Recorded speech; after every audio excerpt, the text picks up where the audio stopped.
Welcome everyone to HogvilleNET YouTube Live. I'm across the street just outside the Barclays Center. We're in just a few hours, 4 Arkansas Razorbacks could hear their names called in the 58-player 2-round NBA Draft 2023. Brooklyn, New York, doing this live, so I can't promise what you might hear or see behind me or coming up on me, but this is a little exciting getting to do this from this location.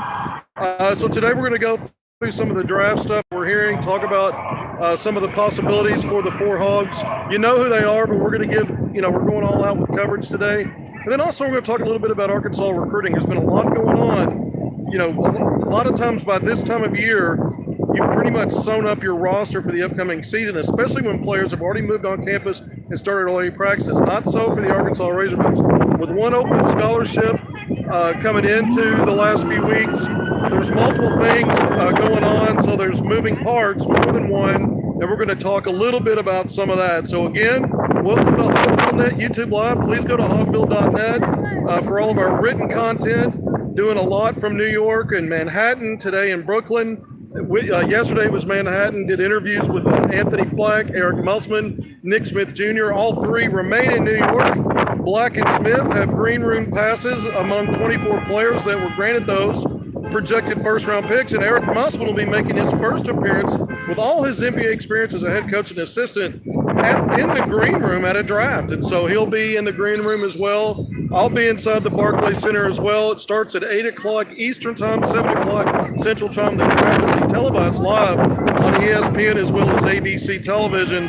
But this is big, this is big for Arkansas's program. You have to go back to 1992 when 4 Razorbacks were drafted in the first 2 rounds, 3 in the first round. Todd Day at number 8, Oliver Miller at number 22, Lee Mayberry at number 23. And then in the 30s, you had Isaiah Butch Morris, a forward off that 91-92 team, going in the second round. And so you had 4 Hogs drafted. That's on the table tonight as Arkansas looks to match history. Anthony Black, let's start there. 6'7" point guard. You know what this guy can do. Physical, athletic, has a great floor IQ, a setup first guy as a facilitator. You started to see as the season moved along that he didn't have trouble scoring the ball, but he began to add a little bit more on the perimeter in terms of some mid-range stuff. You could see that he was adding a floater and some runners, and it's stuff that he continues to work on. But here's a guy that's been projected lottery for months. I think he's a top 10 lock, and I think there's a great possibility that we could see Anthony Black not only inch close to the top 5, but maybe break it. Latest intel is there's at least a couple of teams that are considering trades to move up to get him. We'll see what happens there. But Sidney Moncrief is the all-time highest drafted Razorback at number 5 in the 79 draft. And so he's the lone Hog that's a Hall of Famer as a player to this point. I think Joe Johnson's on his way there at some point. But Anthony Black has a chance to, join Sid at number 5 or even do better. If not, he could go as high as number 6. You see a lot of projections to the Orlando Magic for Anthony Black. And so that would tie for second all-time in program history with Joe Klein, who went number 6 to the Sacramento Kings back in 1985. So you can see the recent history that can be made tonight. You really have to go back to the previous century when you start looking at some of these things that Arkansas can accomplish now when they last did it. And it's a big deal. So we were talking about Anthony Black. Again, I think he's a guy that can help a team right away. And that helps explain why teams are looking at him in the top 10 of the lottery. Typically, those are players going to teams that need help right away, and are going to feature these guys as in some cases, they'll even be the face of the franchise, even as rookies. So you keep an eye on that for Anthony Black, but I think he'll be the first Razorback off the board. But Nick Smith Jr. Let's talk about Nick Smith Jr. now. Also a true freshman last year, also a one and done like Anthony Black. These 2 guys should come off the board 1-2 in terms of the Hogs. And we know Moses Moody 2 drafts ago was the first one and done in pro history, in Razorback history. He went in the lottery at number 14 at Golden State, has won an NBA title since. But Arkansas will have at least 3 one and dones. We're going to go through them, but we mentioned Black, now Nick Smith Jr. Now, the latest I've heard is, as of late last night, there were 2 teams picking in the top 10 that were still stirring interest in selecting Nick Smith Jr. We know draft trades are a big part of what goes on. That can impact everybody. Teams their priorities changing, or they find a way to add more value through a trade, and so that can shuffle not only the order of things, but what teams need or what they think they need based on what other teams are doing by moving up in trades or making other moves with free agents and other things. And so the draft is always unsettled, even as it begins, things develop. So Nick Smith Jr. is the one. Like I said, latest intel was late last night, a couple of teams looking to potentially take him in the top 10. He's got a lot of projections in late lottery, teens, and then there's been some of late, even in the 20s. And so that's always a possibility for Nick Smith Jr. That's a wide range for him coming into this. Somewhere in the lottery, even possibly top 10, late lottery, somewhere in the teens after the lottery, and also somewhere in the 20s. This young man's going to be a first-round draft pick. Here's somebody that chose the Arkansas Razorbacks over and over again when it might have been the best play for him to shut it down after going through that knee situation multiple times, but he fought his way back. He wanted to always bet on himself, always be on the court to be a Razorback. He's to be commended for that. But either way, slippage from a top half of lottery projection, potentially, again, if one of these two teams that I've heard follows through with taking Nick in the top 10, that's a great landing spot given everything that's happened. If not, he's still going in the first round. And Nick Smith Jr., in my opinion, is still the most talented offensive player when I look at all the versatility, what he brings to the floor. 6'9" wingspan, a guy that has all the tools to be really good, a plus defender. He's not there yet, but that's something that's on the table for him. And I also think he's a good setup guy. He's a guy, in my opinion, that you can put at the 1. I know a lot of these teams were thinking that he's more of a 2. I don't think he played on the ball as much because of Anthony Black and what Arkansas had going when Nick came back. But also, I think the right team, if they envision him as a guy that can play on the ball quite a bit, they may just take him earlier than we think he might come off the board because they may see that versatility potential that I see. I know Eric Musselman, we interviewed him yesterday. He said Anthony Black and Nick Smith Jr., not only did he see those guys as locks to be first-round picks, but he said, look, I see both of these guys, depending upon circumstances and the right fits and different things, as potential future NBA All-Stars. Big statement. You could tell he meant that. I believe what he said is true. It's something I've thought about. So I think Eric Musselman might be onto something there. Jordan Walsh, Arkansas's, we'll call him the third one and done in this class, 4th in program history. He's a guy that, I think he improved and helped himself in the combine in many ways. You could see him early to mid-second round is what I project, early to mid. So somewhere in the 30s or 40s, I'll be surprised if he slips past the late 40s. And you just never know what a team might be doing that he could, end up in that not only early 30s.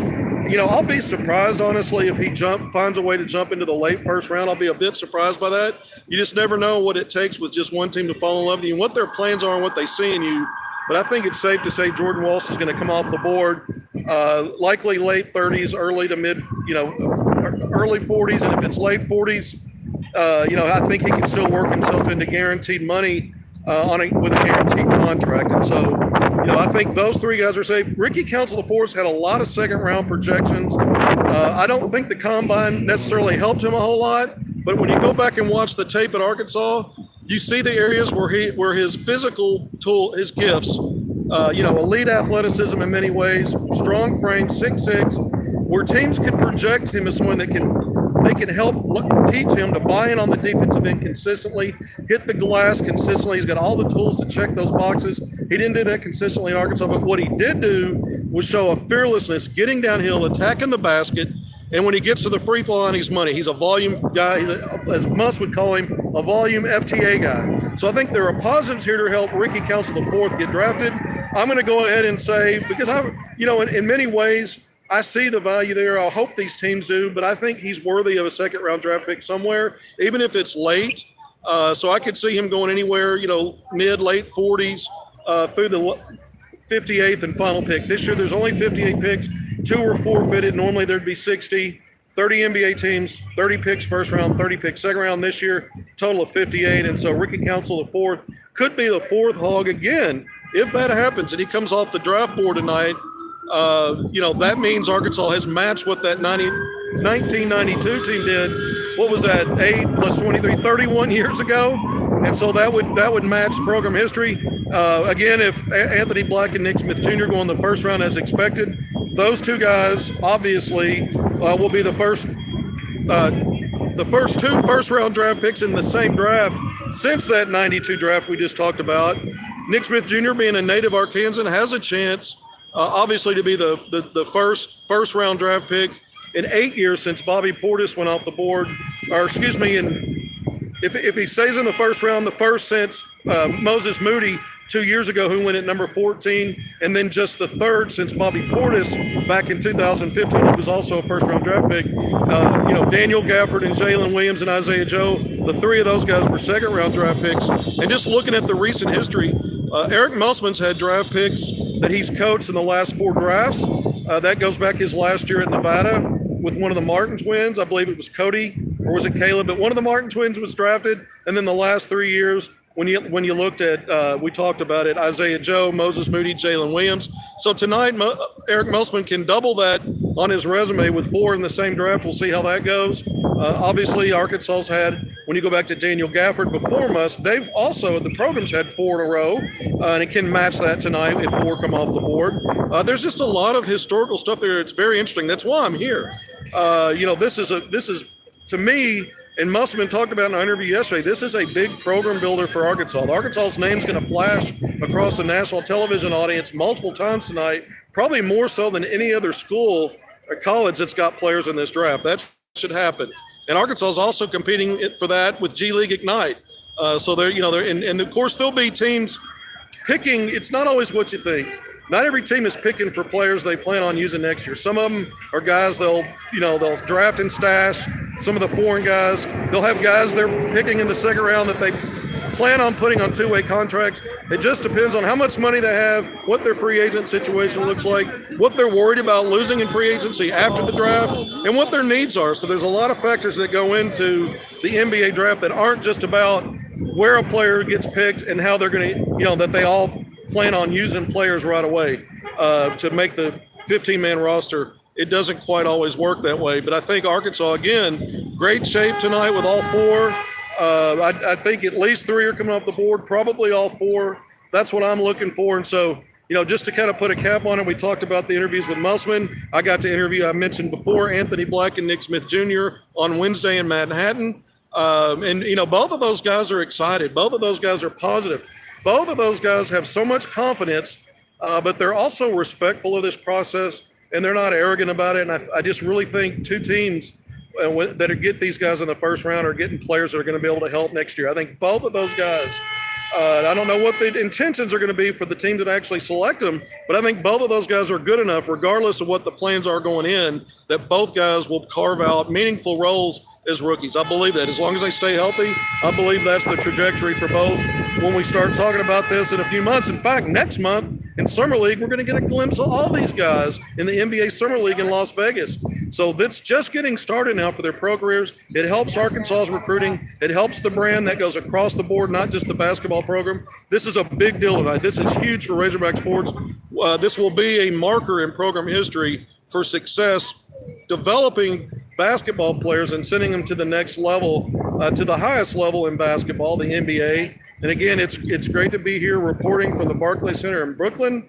We're going to continue this now. We're going to shift gears and get into recruiting because a lot's going on. We know Arkansas, really hit the portal back in April, got 5 players, mostly backcourt, combo guards, guys that are going to run the point, wing players, 5 guys. You had 2 early signees, so a total of 7. There's a roster spot still available because you had 5 returnees from last season. So we know for weeks Arkansas had a roster spot. I've been reporting recently that Arkansas's got a commitment from somebody. The name, I haven't put it out there. It's not been made public. I think it'll go public soon in the next few days. That'll get them to the number at 13.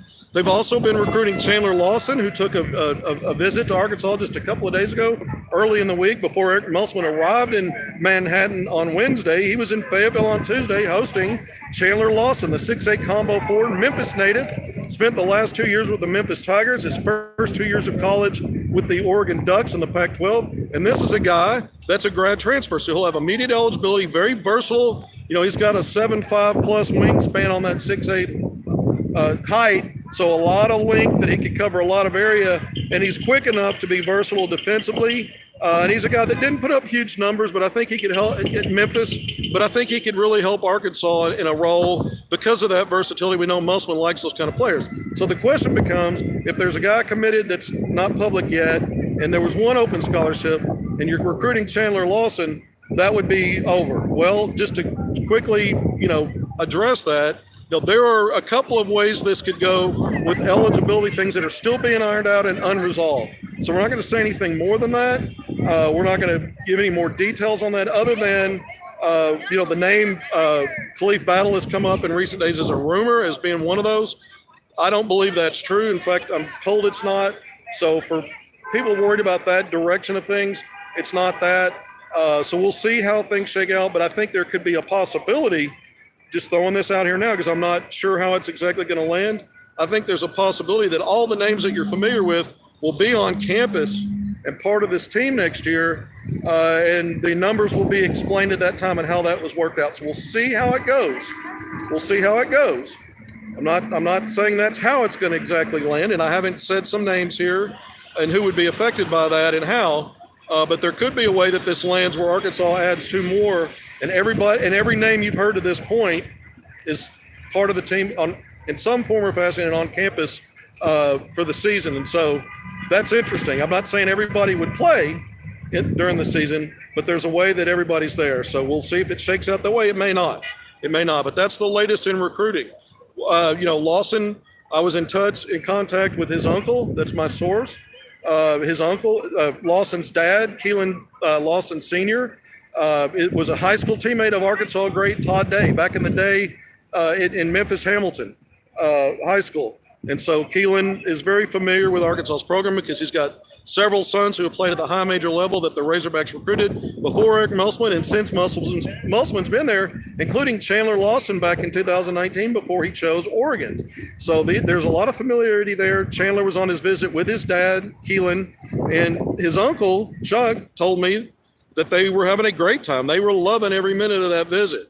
And he told me at the time that he thought Arkansas had a great chance to secure a commitment from Chandler Lawson fairly soon. He said when he likes something, he commits to it. So we'll see how that plays out. I think we can hear something on that soon, very soon. And I won't qualify soon, but for some of you that think that should be in the next few minutes, I don't expect that necessarily. It could be within 24 hours. It could be a few days.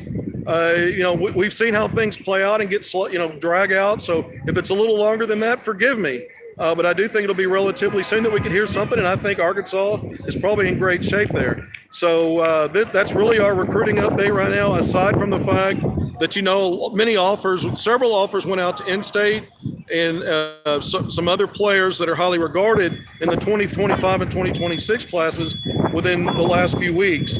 And so recruiting never stops at all levels, portal, high school. A lot of stuff's pressing right now to finish out this roster, but the staff continues to reach out. Now, we know the staff, many members, not only Eric Musselman, but several guys on the staff. We interviewed Anthony Ruda, one of the assistant coaches. He's here as well. We did that yesterday in Manhattan. Keith Smart will be down in Dallas-Fort Worth for Jordan Moss's draft watch party.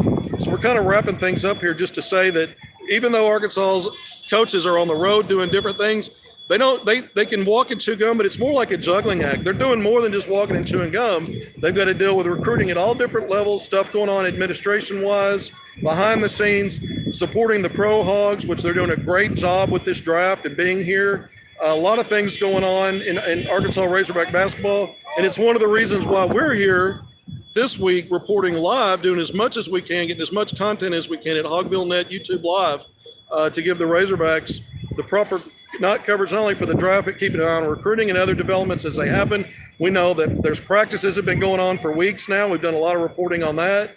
Everything seems to me to be going well, and I think, again, Eric Musselman has built a roster that is not quite finished, but I think he has built a roster that puts Arkansas once again in a position to advance past the first weekend of the NCAA tournament, which would be, if it happens, a fourth consecutive season, because we know there's been 3 consecutive Sweet 16s, 2 of which actually advanced to the Elite 8, and I think Arkansas can actually build on that and possibly even challenge for a Final Four based on what I'm hearing about what they think they have, what they've seen so far, and the pieces they still may add to make it even better.